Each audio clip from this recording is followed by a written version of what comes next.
Buenos días. Esta semana hablaremos en nuestro curso de Historia del Perú, el arte y la religiosidad en el virreinato.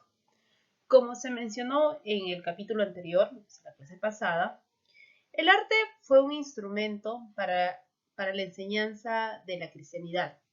La pintura, por ejemplo, lo que vamos a conocer ahora posteriormente, esta pintura en especial va a jugar un papel muy importante porque era el medio mediante el cual se transmitían los mensajes de la doctrina cristiana.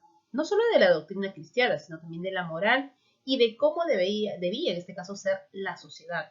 Cuando nosotros hablamos de pintura colonial, se debe hacer referencia a dos escuelas en este caso pictóricas, que predominaban en el virreinato: la escuela italiana y la escuela limeña. Entonces ahora conoceremos es la pintura, y no solo la pintura, sino también la escultura y la arquitectura, los diferentes tipos de arquitecturas que se realizaban durante el virreinato.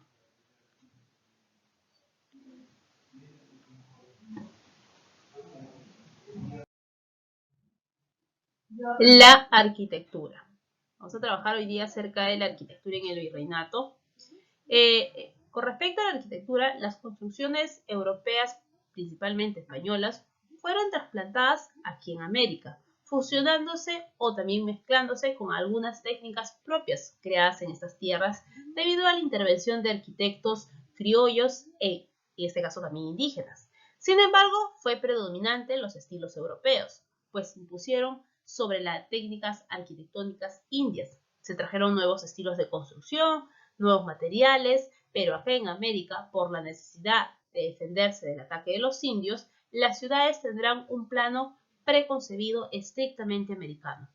Fue cuadrada con las calles, en este caso las construcciones fueron cuadradas, con calles rectas, plazas en el medio, con los edificios más importantes por su protección, en donde se notó los estilos arquitectónicos propios de la cultura hispano-europea. Fue en la edificación de templos religiosos, principalmente las iglesias, capillas, conventos y monasterios. También trajeron algunos estilos para diseñar arquitectura civil, como los palacios, las casonas, también los solares. En la arquitectura, que se trasplantó en América, trajo el uso del arco, la columna, la bóveda, la teja y los azulejos, y además el labrado de la piedra. Los estilos arquitectónicos traídos a América no se mantuvieron puros, fueron modificados y adaptados a la realidad accidentada y sísmica de estas tierras americanas. Entre estos estilos destaca, tenemos aquí, podemos mencionar aquí el estilo renacentista, el estilo barroco, el estilo rococó y el estilo neoclásico. Recordemos que este estilo barroco, del cual también va a derivar un estilo llamado el estilo churrigueresco, que es un estilo más recargado, que también vamos a hablar de cada uno de ellos. Entonces aquí tenemos lo que viene a ser los tipos de arquitecturas. La arquitectura renacentista. Ahí tenemos dos edificaciones. La primera viene a ser la catedral. Vamos a activar nuestro cursor. La primera es la Catedral de Cusco. Este muestra un estilo renacentista en su entrada. Tenemos ahí. Esta arquitectura fue construida a partir de 1539, terminando en el año de 1649. Y aquí al lado derecho tenemos otra arquitectura, es la imagen panorámica de la Catedral del Cusco. Es un estilo también renacentista y está diseñado por el arquitecto vizcaíno, o también es conocido en España, o Juan Manuel de Beramendi. ¿En qué consiste este estilo renacentista? Pues esta arquitectura se caracteriza por la presencia de elementos griegos y romanos en sus construcciones, es decir, copió modelos arquitectónicos de la cultura griega y romana. Surge en el siglo XVI. Este estilo usó mucho el arco medio punto, tanto en el interior como en el exterior. Vamos a apreciar los arcos, tanto en las puertas como en las ventanas. Se usan además columnas de estilo dórico. Ahí tenemos en el capitel, tenemos el diseño de las volutas, a eso se llama un estilo dórico, es decir, una columna cilíndrica con rayas sin mucho ornamento. Usó también las cúpulas semiesféricas, pero eso ya sería en la parte interior de estos templos. Entonces ahí ya tenemos una noción de este estilo renacentista. El estilo barroco. Tenemos dos trabajos impecables del estilo barroco. Podemos apreciar aquí lo que viene a ser el llamado, la iglesia, de San Francisco y la iglesia de San Agustín. Ambas muestran en esta fachada el trabajo de este estilo barroco, que se caracteriza sobre todo por estas columnas que son llamadas columnas salomónicas y la exagerada o en este caso excesiva decoración que presenta. Este estilo barroco aparece en América en el siglo XVII. Se caracteriza por su estilo, por ser una arquitectura con abundante ornamentación, como puedes ver, una exagerada decoración o adornos sobre todo la fachada, y no solo la fachada, mira, ves, aquí tenemos un altar y también el altar está bien decorado. Se busca crear solemnidad, majestuosidad y sobre todo grandeza. Se usó las columnas, como ya lo indiqué, de estilo salomónica, de forma helicoidal, con relieves de plantas y animales. En Lima tenemos este estilo representado, por ejemplo, en la iglesia, como ya lo indiqué, San Francisco, en la iglesia San Agustín, o también podemos apreciar en el palacio llamado Torre Tagle. El estilo rococó, tenemos aquí la imagen de la casa o del palacio de Ozambela, por ejemplo, de estilo rococó. Esta arquitectura se deriva del barroco en el siglo XVIII, típico de Francia, y se extiende por Europa. Llega a América con la dinastía, en este caso, Borbona. Las formas decorativas que más se utilizaron están basadas en líneas curvas y sinuosas, cuyo desarrollo parece nunca acabar. Su motivo principal es la rocalla, una forma ameboide formada por hojarasca, flores y conchas. En arquitectura, los edificios mantienen un trazo extremo, simple. Sin embargo, en el interior de estas construcciones, donde este estilo rococó se desborda decorando todo, los espejos, la silla, las mesas, los cuadros, las paredes, incluso hasta las ventanas. Se caracteriza por la opulencia, la elegancia y sobre todo por el empleo de colores vivos, como se puede ver la fachada, que contrastan con este caso con el pesimismo y la oscuridad del barroco. Es un estilo aristocrático que revela el gusto por la elegancia, lo refinado, lo íntimo y sobre todo lo delicado. Este estilo se puede apreciar, como ya le indiqué, en la casa Ozambela, también en la Quinta Presa y en algunos altares de este caso de la iglesia San Francisco.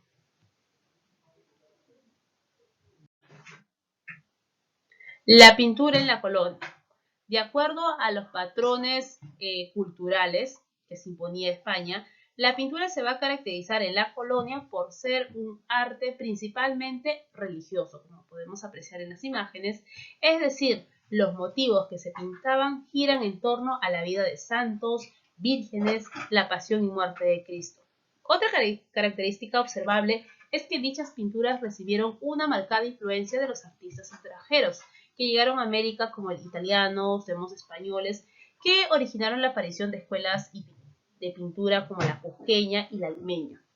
En la etapa de la pintura en la colonia vamos a dividirla en tres. En la primera etapa, bueno, aquí en esta primera etapa tenemos la influencia de pintores italianos como Bernardo Vitti, tenemos que es considerado en este caso como el padre de la pintura peruana, Mateo Pérez Alessio y Angelino Medoro, quien fueron portadores de este caso del Renacimiento tardío.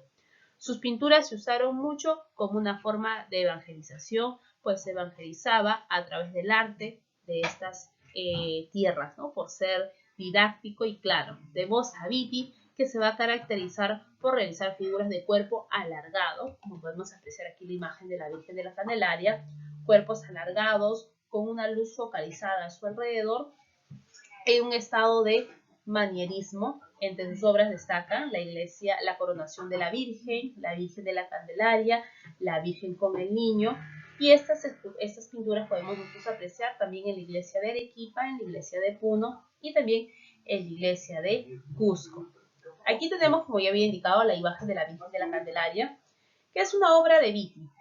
Se caracteriza por ser una figura, como ya lo indiqué, alargada, que estaba rodeada de un halo de luz, esta luz de color amarilla, que simulaba un suave movimiento, así como el manto de la Virgen en tonos rosados, ahí puedes apreciar en tonos rosados y azul pastel. Son típicamente manieristas. Esta imagen se encuentra en la iglesia de San Pedro en Lima. Luego tenemos la segunda etapa. ¿En qué consiste la segunda etapa? Pues corresponde entre los años de 1630 y a 1700. Es una etapa de clara influencia española de estilo barroco. Era una pintura que se caracteriza por presentar el tenebrismo. ¿Qué era el tenebrismo? Pues era la tendencia pictórica que opone con el fuerte contraste de luz y la sombra, haciendo que las partes iluminadas destaquen violentamente sobre las que no están. Por ejemplo, aquí tenemos una imagen de esta segunda etapa, el uso del llamado tenebrismo. Estamos viendo aquí esta pintura y lo que resalta más es el rostro de este ángel. Entonces, a eso se refiere. Tratan de, a través de la mezcla de colores, resaltar alguna fisonomía o alguna característica de la pintura.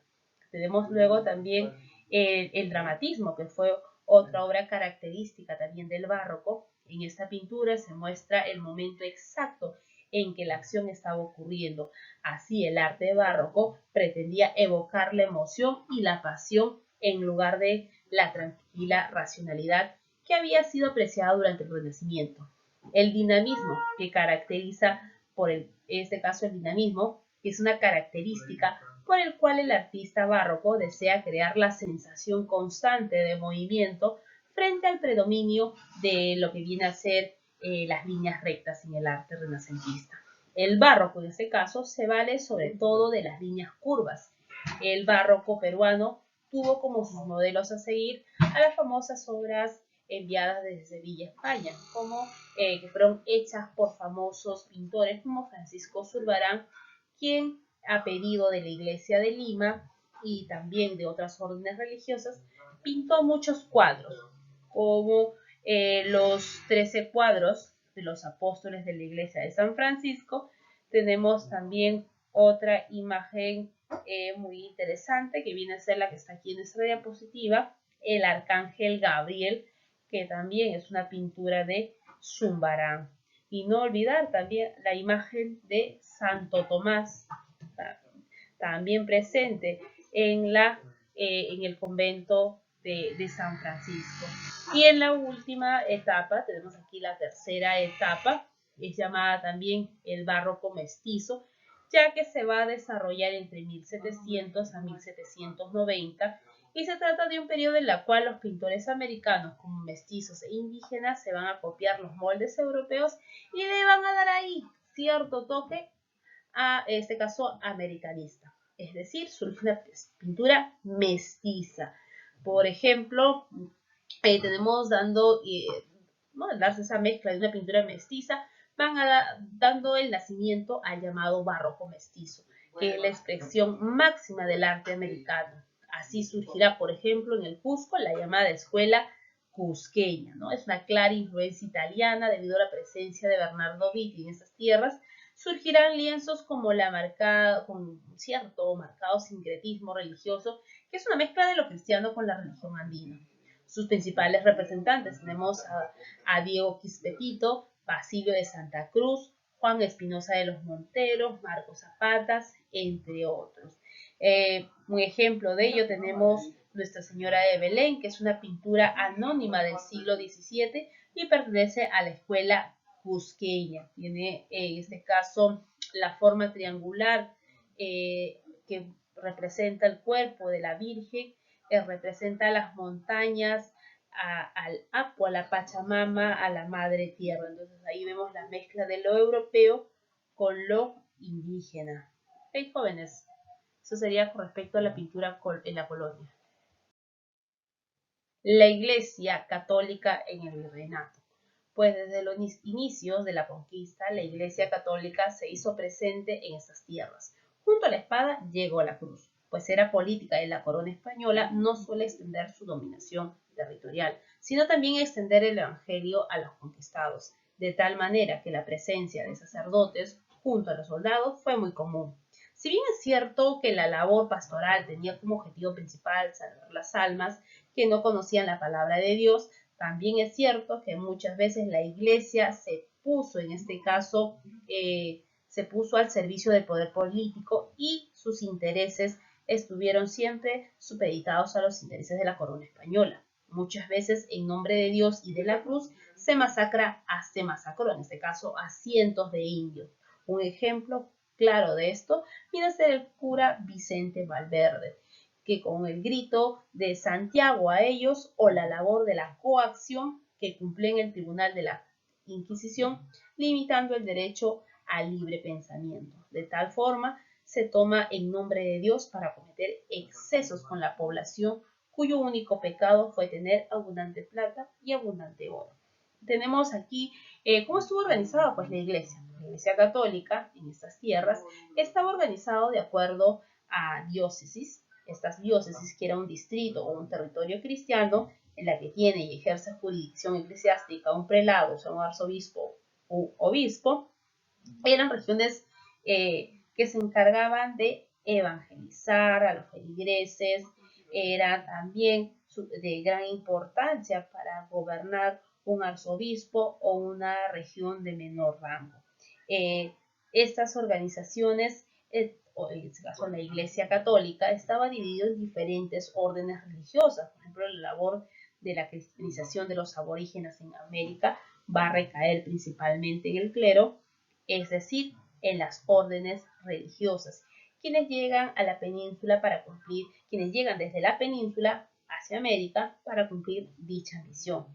Estas organizaciones tenemos, por ejemplo, la Orden de los Predicadores, o también llamado los Dominicos, que fue fundado por Santo Domingo de Guzmán en 1216 en Francia. Su labor pastoral se vio reflejada en la construcción de colegios y centros superiores de enseñanza. Ellos son los dominicos quienes van a fundar la Universidad Mayor de San Marcos, ¿no? Es considerada una de las más antiguas, la decana de América. Luego tenemos la Orden de los Frailes Menores o franciscanos.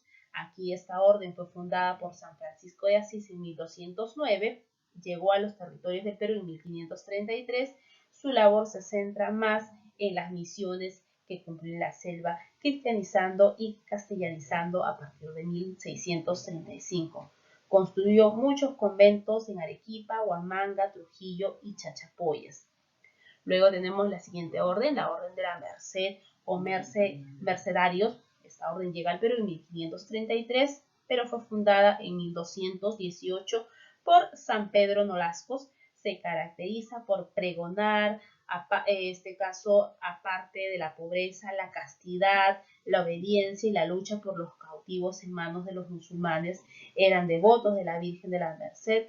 Fundaron la iglesia llamada, una iglesia muy conocida que se encuentra en la avenida Girón de la Unión, la iglesia de la Merced.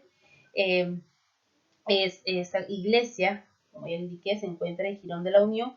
Fueron mercedarios quienes, Fray Martín de Murua, cronista que se dedicó en la recopilación de la historia del Tahuantinsuyo. Tenemos a Fray Diego Porres, que era un misionero, estaba dedicado a la enseñanza de la fe. Luego tenemos otra orden, la Orden de los Agustinos, que fue fundada por el Papa Inocencio IV en el siglo XVIII, 1244 y 1244. La Orden de San Agustín arribó al 1551 y se instala en Lima, extendiéndose incluso hasta el Alto Perú. Tomaron a su cargo el célebre santuario de Copacabana en orillas del lago Titicaca, ¿no? A partir del cual predicaron con gran eficacia la doctrina católica a la población indígena del sur andino. Y por último tenemos a los jesuitas. Aquí están los jesuitas, que fue fundada por San Antonio de Loyola en el año de 1534 en Francia. Esta Compañía de Jesús llega al Perú en 1568 como una organización moderna y sobre todo poderosa al servicio de la Contrarreforma. Fue una de las principales órdenes religiosas que existió, en este caso en el Virreinato del Perú, por la gran influencia que ejerció en la espiritualidad. Se dedicaron a cristianizar, igual como los franciscanos, a los aborígenes de la selva, pero en la parte, en este caso de la selva, pero en la parte norte. Son célebres los misioneros de Maynas, con los jíbaros al otro lado tenemos también el Pongo de Manserriche, y así ellos siguieron con esta llamada evangelización, ¿no? Sabemos que los jesuitas fueron expulsados por España y sus colonias por órdenes de Carlos III en 1700, en este caso 67. El Santo Oficio de la Inquisición. Bueno, el Santo Oficio fue el Tribunal de la Santa Inquisición creado en 1231 en Francia por el Papa, en este caso Gregorio IX, para perseguir a los abigenses. ¿Quiénes eran los abigenses? Pues aquellos protestantes que estaban en contra de la Iglesia Católica.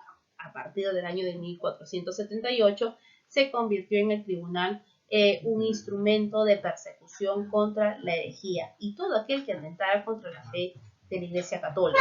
Se difundió por todos los países de Europa que profesaban la fe católica, llegando a España en 1478, y de ahí el rey Felipe II ordenó su traslado a las colonias americanas, llegando al Perú en 1570. ¿Cuál en este caso, cómo esta Santa Inquisición perseguía? ¿Qué delitos tenías que tú cometer para ser perseguido por la Santa Inquisición? Pues tenías que estar contra la fe y la religión, tenías que ser un hereje, también por tener costumbres o supersticiones, quizás adivino, por dedicarte quizás a la brujería. Otro aspecto por el cual te podían perseguir era decir misa o asistir a una misa sin estar ordenado, ¿no? Hacerse pasar como quizás un religioso, sacerdote, sin serlo. Eso también, otro caso también era solicitar favores sexuales a las devotas durante un acto de confesión, también era motivo por el cual la Santa Inquisición te perseguía. Cualquier persona podía denunciar a otra ante el tribunal. Este tenía que aportar pruebas de su denuncia, presentar por lo menos 3 testigos que confirmen lo denunciado, lo cual originaba la detención del sospechoso. Las denuncias eran curiosamente realizadas por los inquisidores, llevando a cabo las investigaciones complementarias. Una vez, en este caso la Inquisición utiliza principalmente diferentes métodos de tortura para poder sacar la verdad. Tenemos aquí el ejemplo, la garucha, tenemos aquí, esta es la garucha, que consistía, como ves en la imagen, sujetar al reo con los brazos en la espalda mediante una soga movida por una garucha y subirlo lentamente. Luego tenemos la siguiente forma de castigo llamado el potro, donde colocaban al reo sobre una mesa arrancándole sus piernas y brazos con soga. Pues, ¿no? Estas iban unidas a una rueda y al ser giradas en este caso poco a poco, las iba estirando en sentido contrario. Tenemos luego el castigo del agua, que era un castigo muy común para las mujeres. Era donde se le colocaba al reo sobre una mesa atado y para evitar que se mueva le colocaba un trapo hasta la garganta, por la cual se hacía tragar abundante agua, causando la sensación, en este caso, de ahogo. Pues no. Si el reo se declaraba culpable del delito que se le estaba acusando, entonces sufría las siguientes penas, como podría ser, si este caso fue condenado por blasfemia, era una blasfemia contra la Virgen o algún santo. Bueno, aquí se le imponía quizás un castigo de una multa o rezar algunas oraciones o realizar incluso ayunos. Si eras considerado como un adivino o un idólatra, pues aquí eras azotado en vía pública y quizás desterrado por 3 meses, incluso 10 años, ¿no? Y también tenías que pagar una multa. Si eras considerado un bígamo, acá también recibes más de 100 azotes, luego eras condenado al destierro. Entonces aquí tenemos diferentes castigos que eran sometidos los fieles por estar o tener otra manera de pensar muy diferente a la Iglesia Católica. Okay, jóvenes, espero que la clase haya sido de su agrado. No te olvides de estudiar y seguir repasando y responder las preguntas del libro. Nos vemos en la tarde para cualquier duda o interrogante que tengas relacionado a la clase. Cuídate mucho, nos vemos.